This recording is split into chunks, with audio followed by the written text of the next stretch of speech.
Hello കൂട്ടുകാരെ, ഇന്ന് നമ്മൾ നാളികേരവും പാലും നാളികേരം ഒന്നും ചേർക്കാതെ ഉണ്ടാക്കിയെടുക്കാൻ പറ്റുന്ന നല്ല സോഫ്റ്റ് ആയിട്ടുള്ള പാലപ്പത്തിൻ്റെ റെസിപ്പിയാണ് കേട്ടോ കാണിക്കാൻ പോകുന്നത്. അപ്പോൾ അതെങ്ങനെയാണെന്ന് നോക്കിയാലോ. അപ്പോൾ അതിനായിട്ട് ഞാനിവിടെ 1 കപ്പ് പച്ചരിയാണ് കേട്ടോ എടുത്തിട്ടുള്ളത്. അപ്പോൾ ആ പച്ചരി നമുക്ക് ഒരു ബൗളിലേക്ക് ഇട്ട് കൊടുക്കാം. ഇഡ്ഡലി റൈസ് ആണെങ്കിലും നല്ലതാണ് കേട്ടോ. അപ്പോൾ അത് നന്നായിട്ടൊന്ന് കഴുകിയെടുക്കാം കേട്ടോ. നമുക്ക് അതിൽ ഇങ്ങനെ പൊടിയും ഇതൊക്കെ ഉണ്ടെങ്കിൽ കരടൊക്കെ ഉണ്ടെങ്കിൽ അത് പോകാനായിട്ട് ഒരു 2-3 പ്രാവശ്യം നന്നായിട്ട് കഴുകി വെള്ളം വാർത്തെടുക്കുക. അതിനുശേഷം ആ അരിയുടെ മുകളിലേക്ക് നിൽക്കത്തക്ക വിധത്തിൽ നമുക്ക് വെള്ളം ഒഴിച്ചിട്ട് അടച്ച് ഒരു 4 മണിക്കൂർ ഇത് കുതിരാനായിട്ട് മാറ്റി വയ്ക്കാം.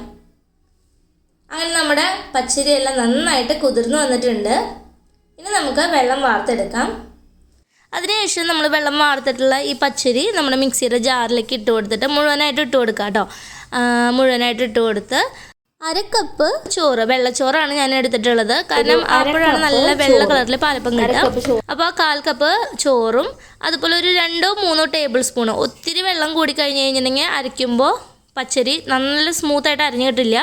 അതുകൊണ്ട് കുറച്ച് മാത്രം വെള്ളം ഒഴിച്ചിട്ട് നല്ല സ്മൂത്തായിട്ട് അരച്ചെടുക്കുക. അപ്പോൾ ഞാനൊരു 3 ടേബിൾ സ്പൂൺ വെള്ളമാണ് ഒഴിച്ചു കൊടുത്തത്. അങ്ങനെ നമ്മുടെ അരി നന്നായിട്ട് സ്മൂത്തായിട്ട് അരച്ചെടുത്തിട്ടുണ്ട്. ഇനി അതിലേക്ക് ഒരു 1/4 ടീസ്പൂൺ ഉപ്പും 1 ടീസ്പൂൺ വെളിച്ചെണ്ണയും ചേർത്ത് കൊടുക്കാം കേട്ടോ. വെളിച്ചെണ്ണ ചേർത്ത് കൊടുക്കുമ്പോൾ നല്ല ഒരു മയം കിട്ടും നമ്മുടെ അപ്പത്തിന്. പിന്നെ ചേർത്ത് കൊടുക്കേണ്ടത് ഒരു 1/4 ടീസ്പൂൺ ഇൻസ്റ്റൻറ്റ് ഈസ്റ്റാണ്. ഇനി അത് ജസ്റ്റ് എല്ലാം കൂടി ഒന്ന് മിക്സ് ആവാൻ വേണ്ടിയിട്ട് നമുക്കത് ഒരു പ്രാവശ്യം ജസ്റ്റ് ഒന്ന് അടിച്ചെടുക്കാം. ഒത്തിരി നേരം അടിക്കരുത് കേട്ടോ, അപ്പോൾ അതിൻ്റെ ആ ഒരു പുളി വരും. പിന്നെ ഇതിലേക്ക് ഞാൻ ഒരു 2 ടേബിൾ സ്പൂൺ പഞ്ചസാര കൂടി ചേർത്തിട്ടുണ്ടായിരുന്നു. അപ്പോൾ അത് കാണിക്കാൻ വിട്ടുപോയതാണ്. അപ്പോൾ നിങ്ങൾ ചേർത്ത് കൊടുക്കുക, അപ്പോഴാണ് അപ്പം നല്ലൊരു ടേസ്റ്റ് കിട്ടുക. ഇനി നമുക്ക് ആ ബാറ്റർ, നല്ല സ്മൂത്തായിട്ടുള്ള ബാറ്റർ ഒരു പാത്രത്തിലേക്ക് ഒഴിച്ചു കൊടുക്കാം. അതിനുശേഷം ഒരു 4 ടേബിൾ സ്പൂൺ വെള്ളം നമ്മുടെ മിക്സിയുടെ ജാറിലേക്ക് ഒഴിച്ചു കൊടുത്തിട്ട് അതിൽ കുറേ ഇങ്ങനെ മാവ് പറ്റി പിടിച്ചിട്ടുണ്ടാവുമല്ലോ, അത് ജസ്റ്റ് ഇങ്ങനെ ഇളക്കി കലക്കി എടുത്തിട്ട് അത് നമ്മുടെ ബാറ്ററിലേക്ക് ഒഴിച്ചു കൊടുക്കാം.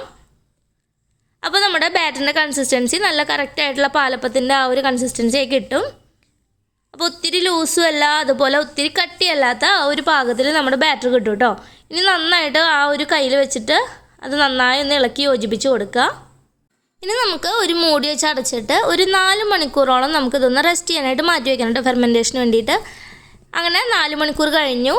നമ്മുടെ ബാറ്ററൊക്കെ അത്യാവശ്യം നല്ല രീതിയിൽ തന്നെ പതഞ്ഞ് പൊങ്ങി വന്നിട്ടുണ്ട് കേട്ടോ. നല്ല ഒത്തിരി അങ്ങനെ പൊങ്ങിയിട്ടില്ലെങ്കിലും നല്ല പതഞ്ഞ് വന്നിട്ടുണ്ട്. ഫെർമെൻറ്റേഷനൊക്കെ നടന്ന് നല്ല സെറ്റായിട്ടുണ്ട് കേട്ടോ നമ്മുടെ അപ്പത്തിൻ്റെ ബാറ്റർ. ഇനി അതിലേക്ക് നമ്മൾ ചേർത്ത് കൊടുക്കുന്നത് 1/4 കപ്പ് പാലാണ്. ഞാനിവിടെ പശുവും പാലാണ് ചേർത്തിട്ടുള്ളത്, പാക്കറ്റ് പാൽ ചേർത്ത് കൊടുത്തിട്ടുണ്ട്. അത് നന്നായി ഒന്ന് ഇളക്കി യോജിപ്പിച്ചതിന് ശേഷം ഒരു മൂടി വെച്ച് അടച്ചിട്ട് ഒരു 15 മിനിറ്റ് നമുക്ക് മാറ്റി വെക്കണം കേട്ടോ. കാരണം നമ്മൾ ഓൾറെഡി മാവ് പൊളിച്ചതാണ്. അതിലേക്ക് നമ്മൾ പാൽ ഒഴിച്ചിട്ട് ഒന്നും കൂടി ആ മാവ് ഒന്ന് സെറ്റ് ആവാൻ വേണ്ടിയിട്ടാണ് ഒരു 15 മിനിറ്റ് മാറ്റി വെച്ചത്.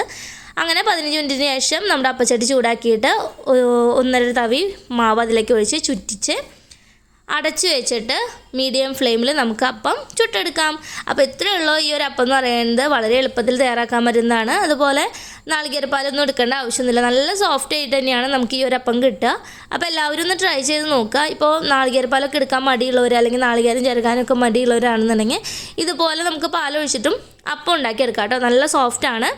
നമ്മൾ നാളികേരപ്പാൽ ഒഴിച്ചെടുക്കുന്ന അല്ലെങ്കിൽ നാളികേരം അരച്ചെടുക്കുന്ന അതേ ടേസ്റ്റ് എന്നൊന്നും പറയാൻ പറ്റില്ല.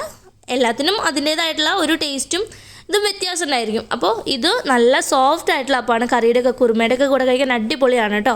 അപ്പോൾ എല്ലാവരും ഒന്ന് ട്രൈ ചെയ്ത് നോക്കുക. നിങ്ങൾക്ക് വീഡിയോ ഇഷ്ടമാവുകയാണെന്നുണ്ടെങ്കിൽ ലൈക്ക് ചെയ്യാനും ഷെയർ ചെയ്യാനും കമൻറ്റ് ചെയ്യാനും മറക്കരുത് കേട്ടോ. അതുപോലെ നമ്മുടെ ചാനൽ ഇതുവരെ സബ്സ്ക്രൈബ് ചെയ്യാത്തവരാണെന്നുണ്ടെങ്കിൽ ഒന്ന് സബ്സ്ക്രൈബ് ചെയ്ത് സപ്പോർട്ട് ചെയ്യണേ. Thanks for watching.